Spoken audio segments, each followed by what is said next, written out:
James Hutton was the father of modern geology, and he's one of the few men that rules from the grave. I mean, what James Hutton started is so prevalent in our world. And if you can get a handle on what I'm going to say in the next 3 to 5 minutes, it will rock your world.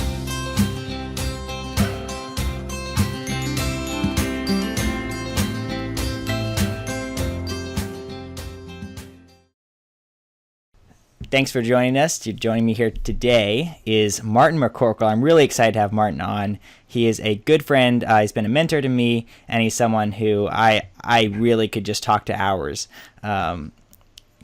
for hours. So, Martin, thanks for coming on.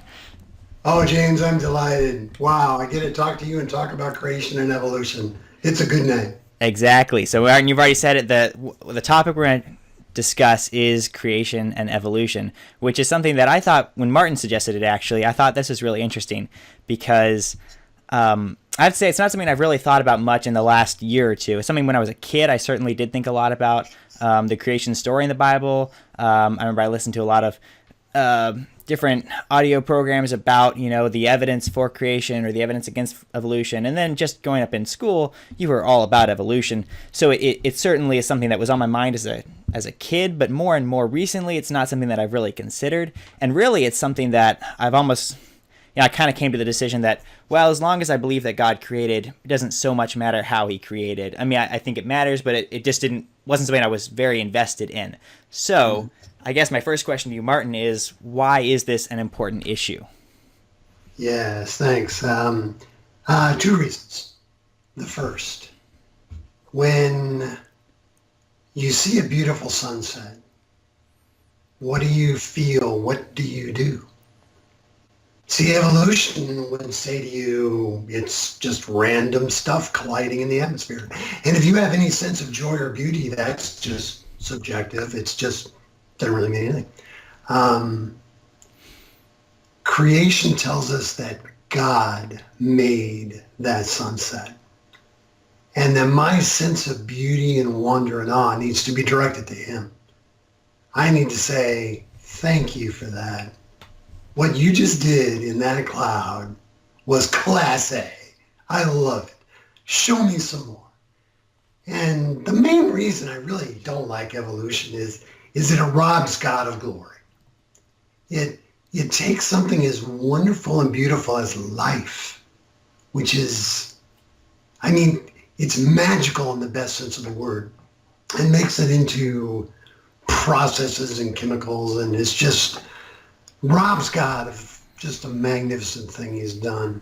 So that's the first. The second is the cohesiveness of Scripture. Now, one of my favorite ideas is that the Bible tells one story. It starts with Genesis, it ends with Revelation. The Bible has one hero, Christ. It tells one story. And you've got to get the beginning right. If you don't get the beginning right, the rest of the story makes no sense. It makes no sense at all. And the Bible is always referring back on itself. Like, for instance, Paul says Christ was the second Adam.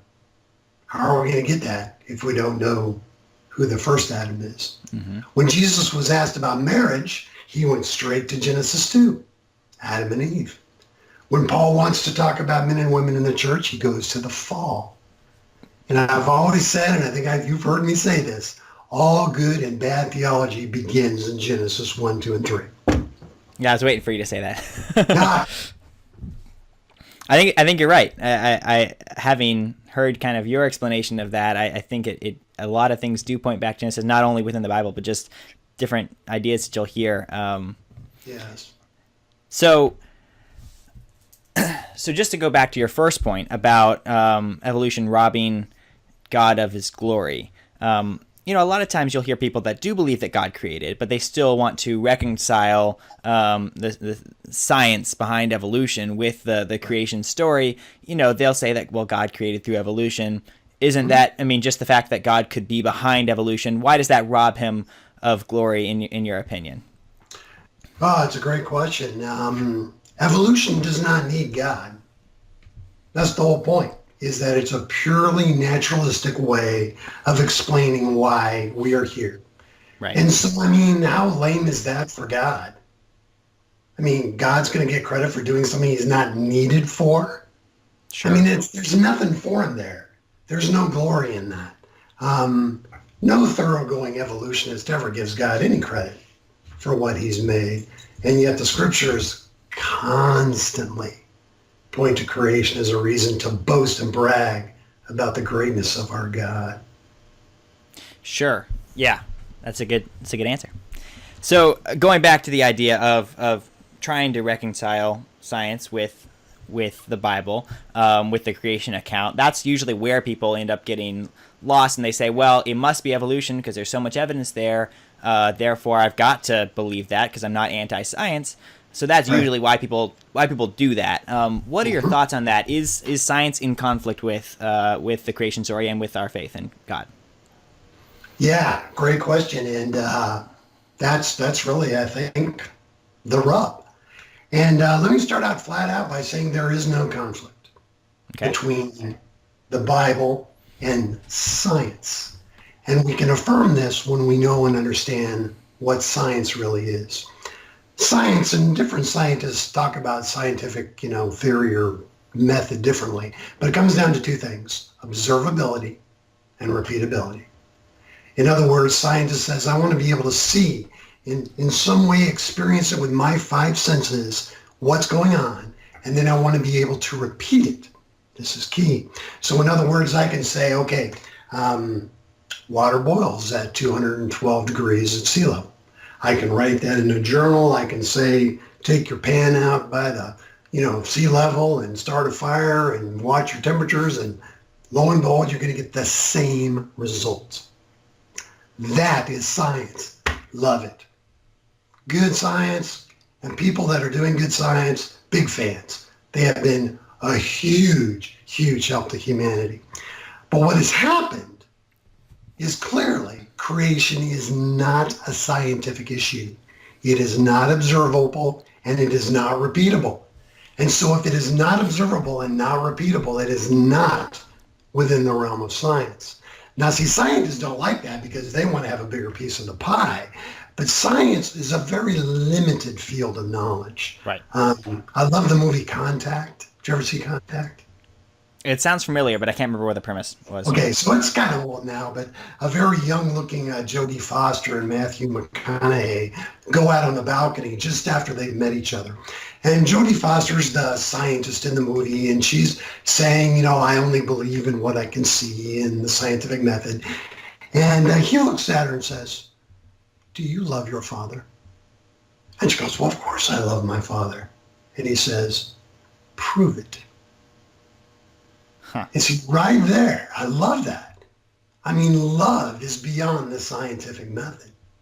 And there's so much of life that is beyond the scientific method. And creation is well beyond the scientific method. We can't know anything about it. Only God can know about creation.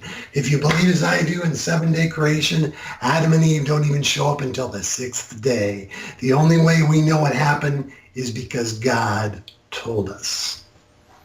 So it's just based on revelation. You can't get there based on science. Not if you're going to define science as observability and repeatability, since you can't go there. So why do scientists tend to? Obviously, yes, they want a bigger piece of the pie. It gives them more power to some degree. But why do they feel justified in claiming it as part of science? Okay, great. Now we have to talk about a man with your name, James. James Hutton. James Hutton was the father of modern geology, and he's one of the few men that rules from the grave.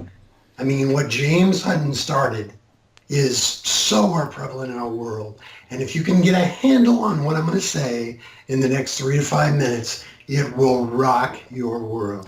Okay, here we go. James Hutton was a geologist.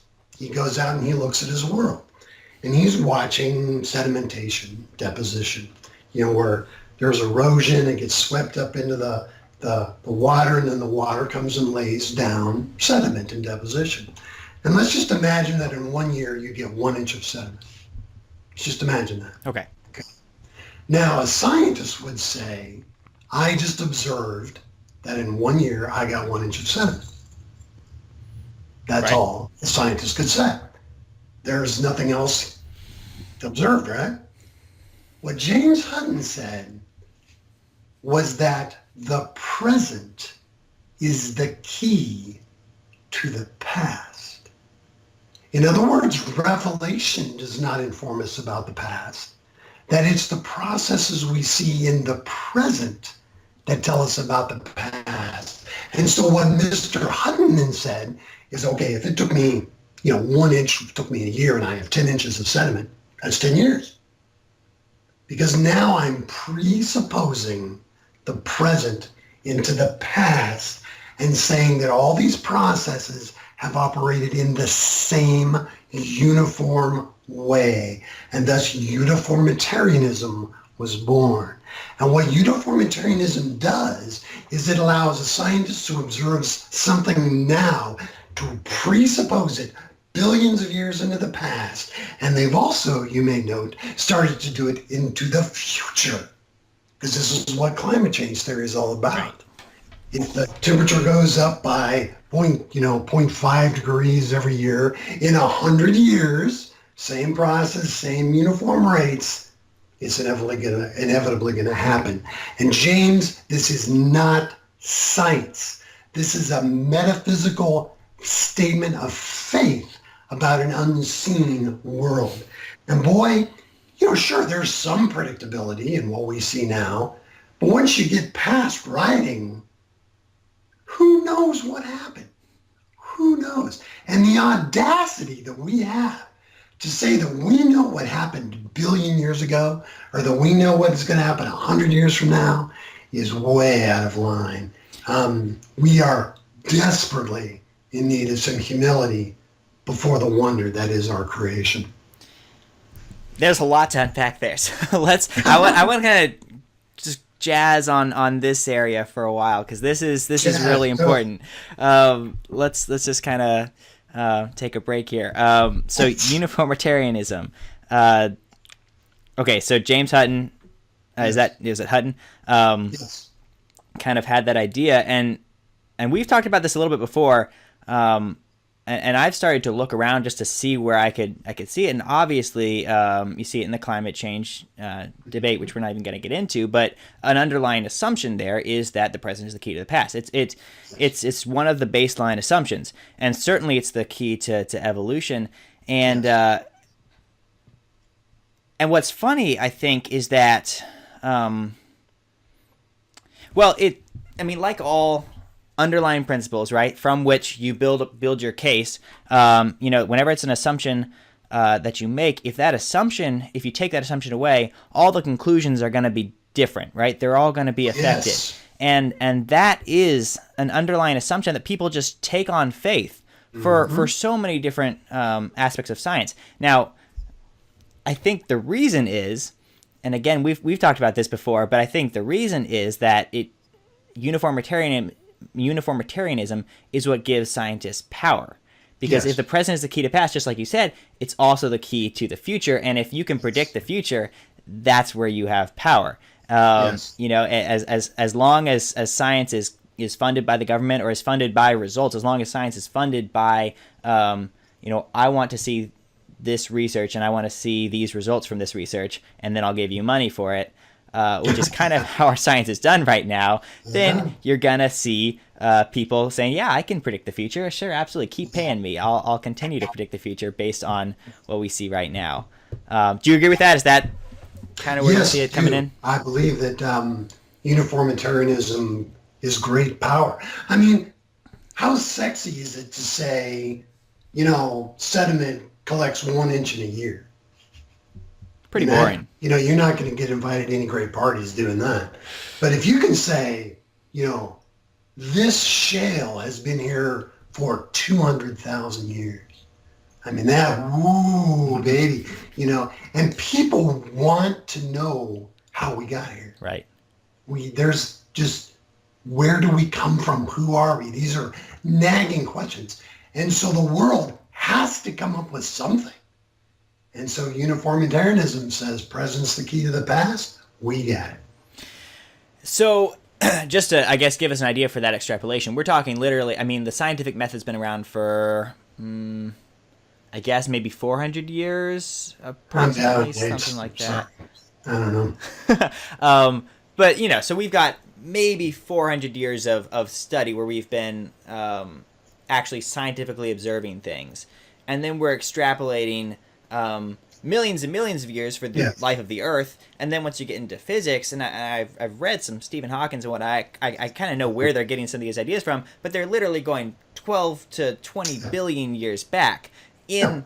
And that's just in the last 50 years of study when we really started to develop some of our theories about how physics works and stuff. It really does seem to be just incredible pride that we think that we can do that. I don't want to sound anti-science here, but it is this assumption that we're making that is it's a huge assumption, and once you take that uniformitarian assumption away, it really starts to make you think about some of these things. And well, even with carbon dating, I mean, the idea that we can date something back, to millions of years back. Well, we're assuming that carbon does actually leave at this standard rate, and while we're observing it in the time that we've been observing it, we see that standard rate, although it doesn't always hold. There are people that are calling carbon dating into question. Yes. I heard that recently somewhere, but don't quote me on that. No one fact check me. But that's just kind of, I think even those are starting to be called into question. But the idea, even it was for the observable time that we've observed carbon in this example, if it happened to have the same rate, that we are still assuming that it has always had that rate for the past millions and millions of years, that no catastrophic event changed anything. And what's funny is, and I want to hear you talk more, so I'm going to try to wrap this up quickly. But what's funny is that you start seeing these in our evolutionary models. We start seeing explanations for why the dinosaurs went extinct. And what's the explanation? The most common explanation is a meteor hit the Earth. That's a catastrophic event. So we start trying to paint a picture of, present's the key to the past, but then we have to explain some things, so we start introducing these catastrophic events, which undermine our underlying assumption that it's always been basically the same. And you start seeing more of those sorts of things, just trying to make the story fit. And so I guess my question for you is, there is so much evidence. People write. Evolution is what's written in school books, right? So there is evidence for evolution. It is a valid theory.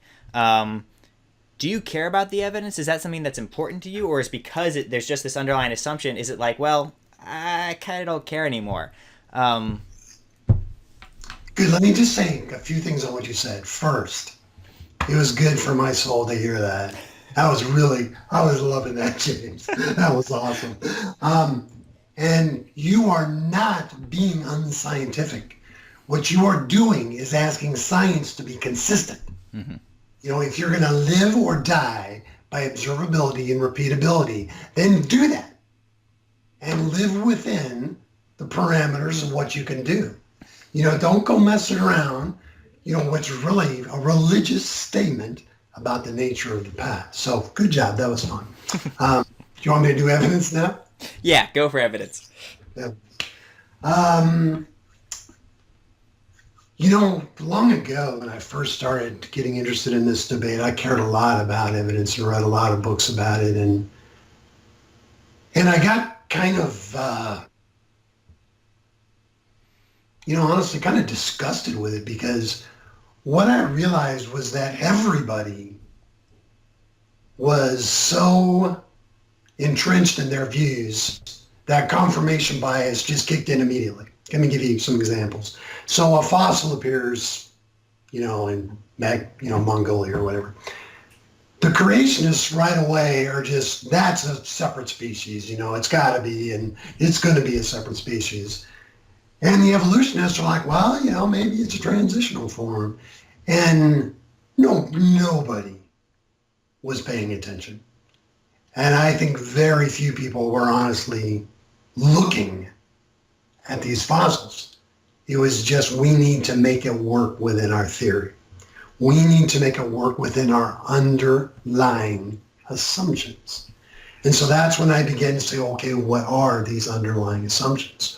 What really drives these theories? And creation is really very simple. I believe that God is, that God is very smart and that God wants to communicate. I can't prove any of that. I just believe it. Mm-hmm. Okay? Those are my underlying assumptions. Sure. Evolution has the underlying assumptions of pixie dust. We have to talk about pixie dust. Okay. In Cinderella, I love this. You're watching Cinderella and, Cinderella's got to get to the ball, right?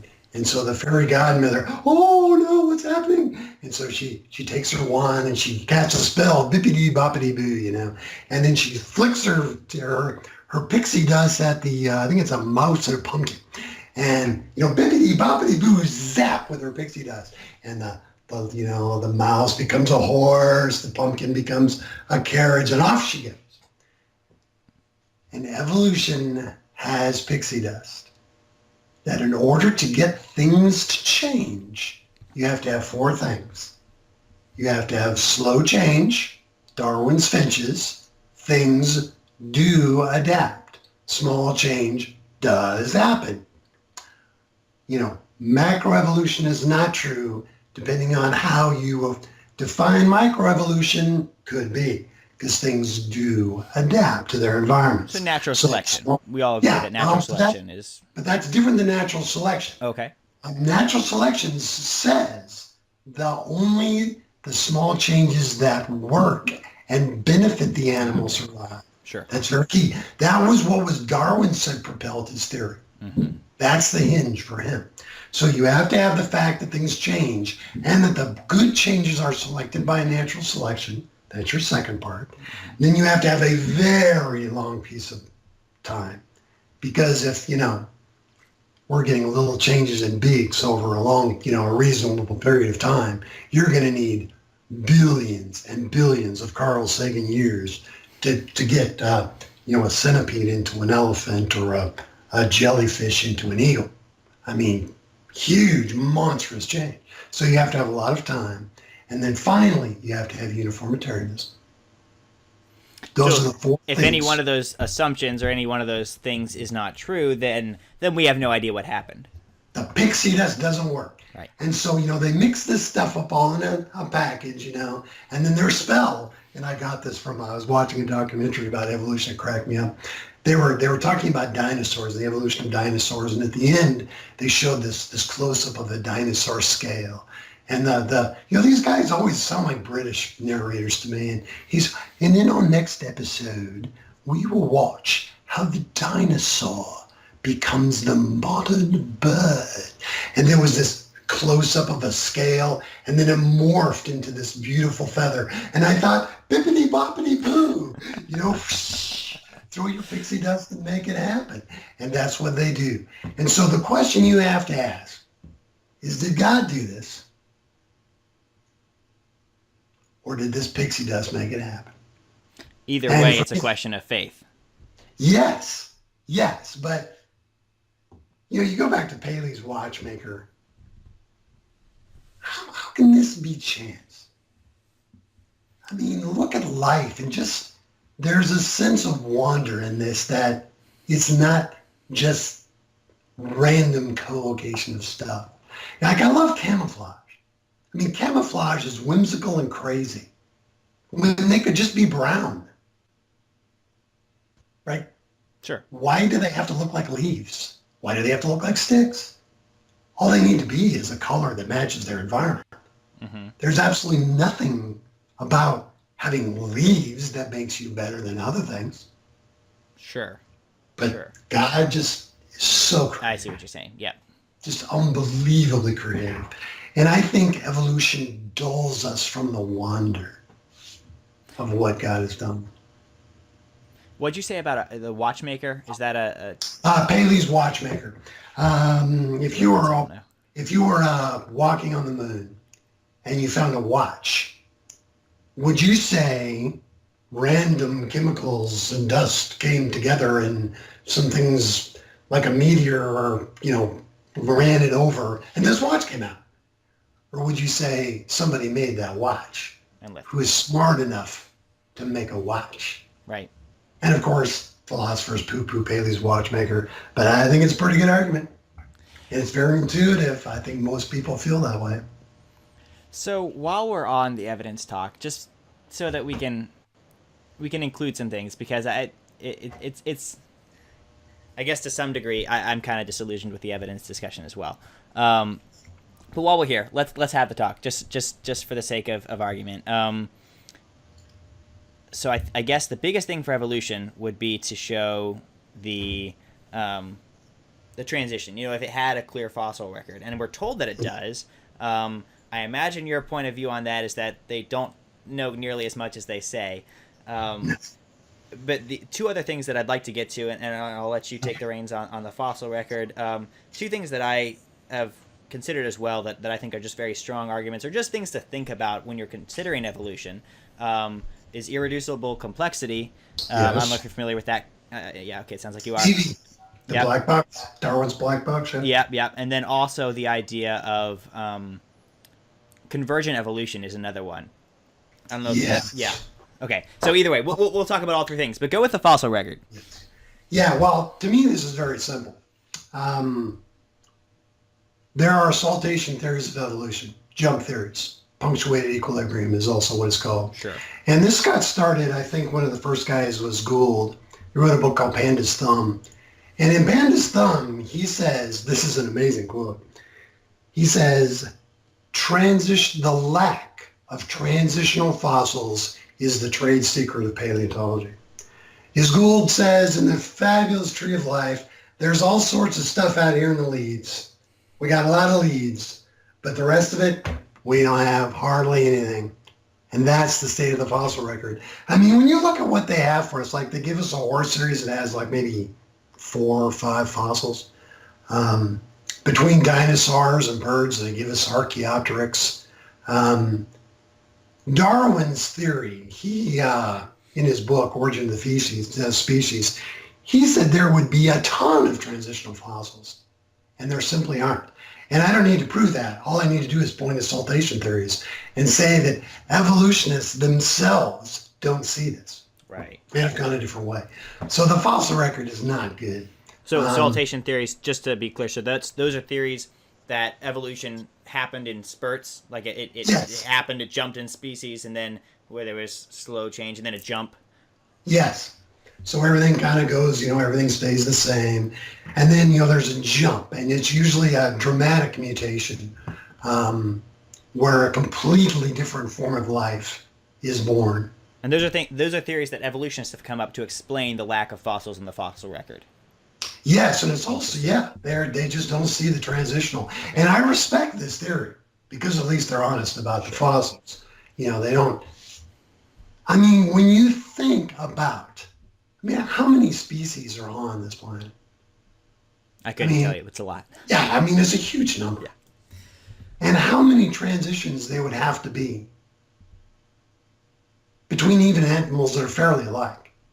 The amount of life forms that Darwin needs for his theory to work is astronomically large.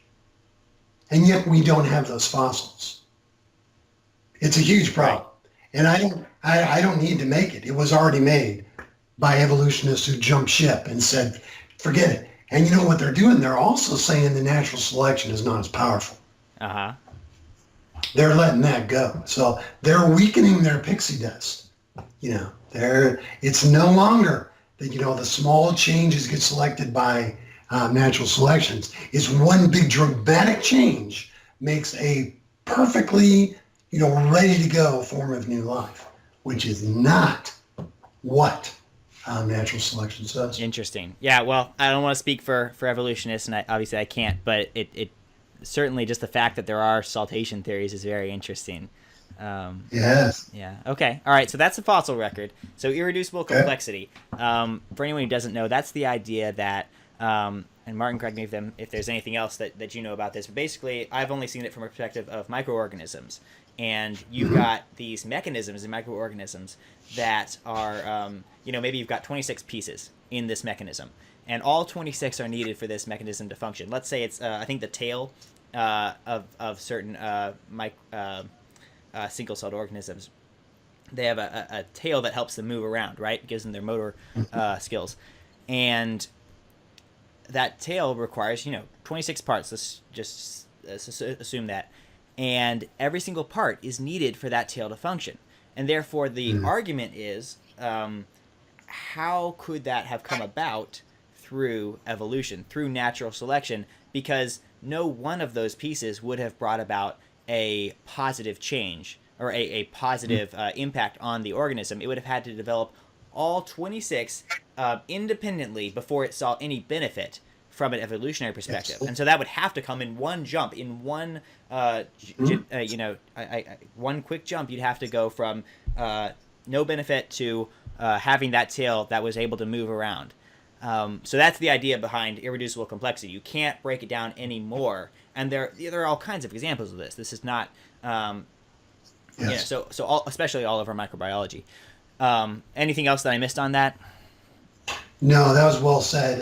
The guy is Behe, and the book was Darwin's Black Box. It's a very good book, and it's, to my mind, a devastating argument. Yeah. I think it's a great argument. I've heard of that book. I've never read it, but I've definitely heard the argument before. Okay, so that's irreducible complexity. And again, these are just things to think about. Like, I'm not a scientist, and I understand the scientific method, and I don't think that it's being properly applied here. But these are just things that I think are worth pondering. So the last one was convergent evolution. Convergent evolution is the idea that that we see examples of certain adaptations that when you talk to an evolutionist, they will tell you that they all developed independently. Like flight. We have four different examples of flight. Flight in mammals, when you see bats, flight in insects, and flight in birds. And there's one more, but I don't remember. Maybe it's flying fish. I don't know. But, all the different... You have different examples of flight in nature. And yet, if you talk to an evolutionist, they would say that these developed independently. These do not have a common ancestor, or at least if they do, it's very, very far back down the chain. Insects didn't develop into birds, which then developed into bat. It's like that's not how it works in an evolutionary chain. So these things developed independently. Another example, a really good example, is the squid eyeball. Happens to be very, very similar to the human eyeball. But we bear no relation to squids. At least if we do, it's very, very distant. So the idea that those could develop independently and be so similar, it just increases exponentially the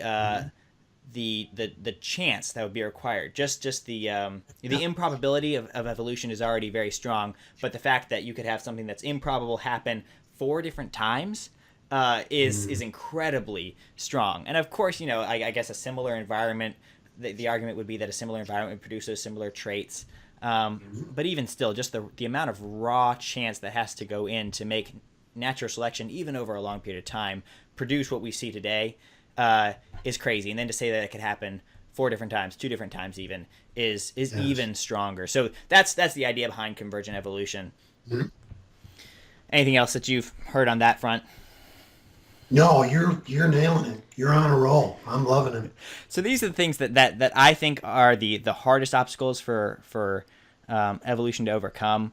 But again, this is a topic that in the last few years I've just kind of been like, it doesn't interest me that much because it's all based on these fundamental assumptions, especially uniformitarianism, which is just not a strong assumption. It makes evolution be very, very faith-based. You having faith in that assumption of uniformitarianism. And if you take that away, the whole thing falls apart. And so it's just less interesting of a conversation to me.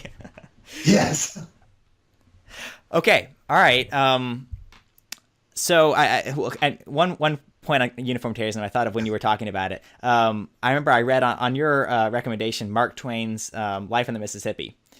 And there's a section in there where Mark Twain is totally bashing uniformitarianism, where he talks about the Mississippi River, how it shortens itself every year. So the Mississippi River, it winds, and on those winding parts, it actually will cut off a section and leave it as an island, right? So it gets shorter every year. And Mark Twain, in his writing, he has this great paragraph about, well, if he just does some quick calculations. He says, if it's shortening itself by this much every year, it must have been, 100 years back, it must have been reaching out into the Atlantic Ocean. And then in this many years in the future, it'll be only the length of 1 foot or whatever. And it's just kind of this beautifully written, very satirical piece. But I just think it's funny that Mark Twain even saw this issue with scientists, just because that's where the power is. If you can claim that you know what happened in the past, you can claim that you know what's going to happen in the future, and that is sexy. But Mark Twain saw it even then. Well, I'm glad you read Twain. Twain's one of my favorite authors, and that is a great book. Yeah, on a side note, I read him because I really wanted to get a feel for his tone. Twain has a great tone, and I have... I wrote one book, and I was at the time trying to write a second one, and I'm still working on that second one. But just I think I just finished reading some C.S. Lewis, and I could tell that my writing was coming off very like proper English writing. I was like, no, this is not what I want. This is not the right tone for this book. So I was like, I need to read something that'll give me a slightly different tone. So I picked up Twain, and it's an enjoyable read. He just has this delightfully satirical and just this dry sense of humor. It's really fun to read. Yes, I remember that section you were talking about. That's great that you picked that up. It's a good one. Yeah. Okay. Yeah. So does the Bible have anything to say about uniformitarianism? Oh, yes. And boy, 2 Peter 3. In the last days, scoffers will come, scoffing, saying, everything goes on as it has since the beginning of creation. But they deliberately forget that. So Peter's saying that in the end times, scoffers are going to come scoffing.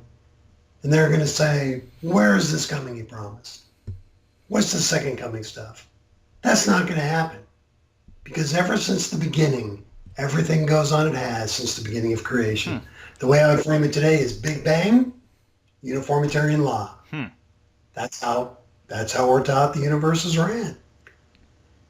And Peter's saying the second coming blows that to smithereens. Yeah.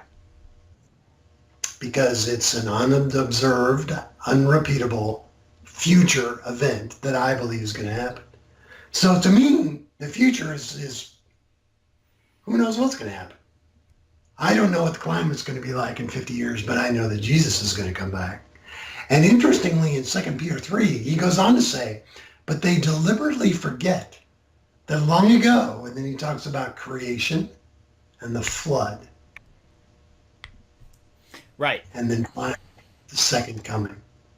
These are not observable, repeatable events. And like you said, uniformitarianists, evolutionists are happy throwing in their catastrophes. They do it all the time. But the moment you mention something about the flood, that there could have been a worldwide flood, well, they're certain that didn't happen. Go figure. Right. Well, and I was talking about that with a friend, actually with my brother recently, and I was thinking, well, I could understand where people would get confused because, just where did all the water go? And then in talking about it, he even kind of told me it's like, no, if the oceans were just a little bit shallower, it would be totally possible to cover the Earth with the amount of water that we have on Earth. It's not that hard. And I was like, yeah, if you just reshaped the Earth a little bit, which obviously could happen in a worldwide, flood. Think of all the shaping of the Earth that would happen during that time. So even that's not that hard to believe. It was just a good reminder that, yeah, you don't have to. I mean, there are a lot of things that it's like it doesn't matter because God can do whatever he wants. And if you believe that God created the Earth in 6 days, it doesn't really matter what God did with the water after the flood. But also thinking about it from, there is, it's not that hard to imagine what God could have done, even within the context of natural laws. Yes. And always he has the freedom to go well beyond. Exactly.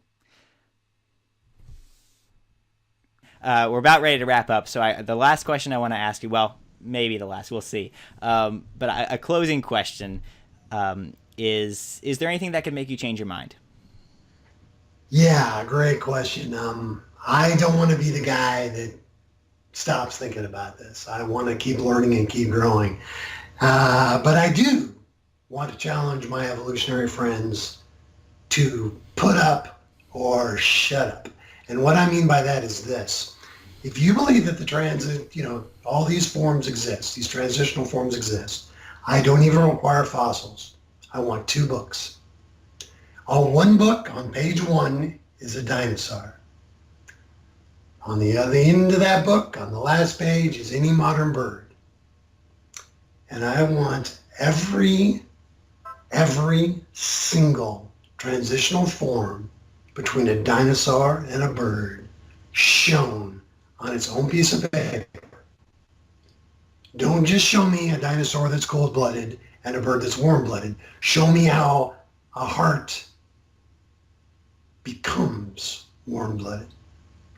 Don't just say a scale becomes a feather. You show me step by precious step how a feather becomes a scale becomes a beautiful feather. And there are many other changes that exist. And biologists all know them. So I want to see them. And then I want you to show on every page why that change would be selected as preferable in the environment they live in. I don't want to see just a path of possible change. It has to be selected. I want to see why. Then I want to see on the pages that have fossil support where they have fossil support. That's the first book I want. Okay. You're gonna say something? You just real quick. Well, first of all, so you're not satisfied by evolutionary pixie dust? That's not a concept that do you find satisfying? And I'm not the first to ask for real transitional forms. Right. People have been asking evolutionists this since Darwin, and they have not delivered. And all you're saying really is just an explanation of the transitional forms, right? You're not even saying that you need the evidence, the fossil evidence for it. You're just saying that you just want a page by page explanation of how it could happen. Yeah. Is that right? Yeah. I just want I don't think it's possible. Right. It goes back to EB, irreducibility. Right. I don't think it can be done. Right. But I'm willing to say you can show me. Sure. And if you can show me, I'm ready to take a look. Gotcha. Okay. And the other book I want to see is also similar, except it on page 1 has any matter or combination of matter that you can find. And on the last page, it has a functioning, living cell. And I want you to show me step by precious step how that happens. So life, where does life come from? Absolutely. Yeah, that's a big question. Because you and I have talked about this before, natural selection cannot power that. Right. Because non-living stuff does not adapt. No. So I still want to see it. And if you can show me those, and believe me, we have the computer power and the brain power to do this if it was possible. But I just believe it can't be done. Yeah. But if someone gave me those books and they were legit, I would say you guys have a great case. Could have happened. Gotcha. But I'll wait for those books. I think you'll wait a long time. Yes, I do too. I'm still waiting. But okay. I mean, and that's what this show is about. It's just it's about like you said, continuous learning, not being dogmatic, but just asking people to question their premises, asking myself to question my premises. I certainly don't know everything, and I am sure that I am wrong about a lot of things. And I want people to come and tell me what I need to question, what assumptions I'm making that might be wrong, and that's all we're doing in this episode is just saying that most people tend to believe, at least most public people tend to believe evolution. This is an area where we think you might be wrong, and so Exactly. it's worth talking about at the very least. And I'm just when you asked me to do this video, I thought that was a great idea because it is something that I haven't seen any of on YouTube. You just don't see this debate because people don't take it seriously. But Nope. I think it's worth taking seriously. I agree. Thank you so much, Martin. I really appreciate you coming on. Good. Can I do one more? Go for it. Yeah, we got a little bit more time. I want to say briefly why I like the creation narrative. Okay. Yeah. Okay. The creation narrative to me beautifully describes the world I actually live in. It shows God creating by speaking. And then in other words, communication and relationship is at the heart of our creation. And what are you and I doing? We are talking together. Mm-hmm. Okay. Only humans do that at the level we're doing it. All right. So I love that emphasis on speech. I love that God creates by distinction and contrast and not by continuity. He divides the light from the darkness. He brings the land out of the water. He creates these kinds of animals on these days, these kinds of animals on these days. Fish are not like birds. They are different. And then finally, humanity is not like any other part of creation. Humanity is set apart. Only people like you and I bear the image of God. And we're different. We're not like cows. We're not like lizards. We think about creation. We think about sin. We think about life. We think about death. It's the echo of the image of God. And finally, it tells us that God gives us a pattern for work, for rest, that God gave us marriage as a good gift, that God initially gave us a great world that was fabulous to live in. And those are just some of the things I like about our creation narrative. Thanks for ending on a philosophical note, because it ties back to the beginning of this conversation where we said that's really what this is about. Yes. It is philosophy, and that's yeah, no, I really appreciate that, and it's, yeah, I mean, the creation story is a beautiful story, and it does describe the world we see around us. Yes. Well, good. Thanks for ending on that note. I really appreciate it. Again, thank you for coming on, Martin. James, you are a gentleman and a scholar. Thank you. Have a great day. You too.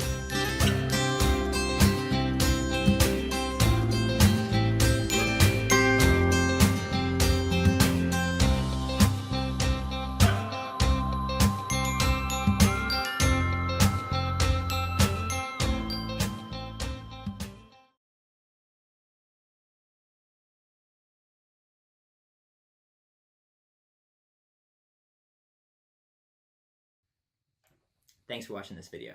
If you'd like to support this content, please subscribe below.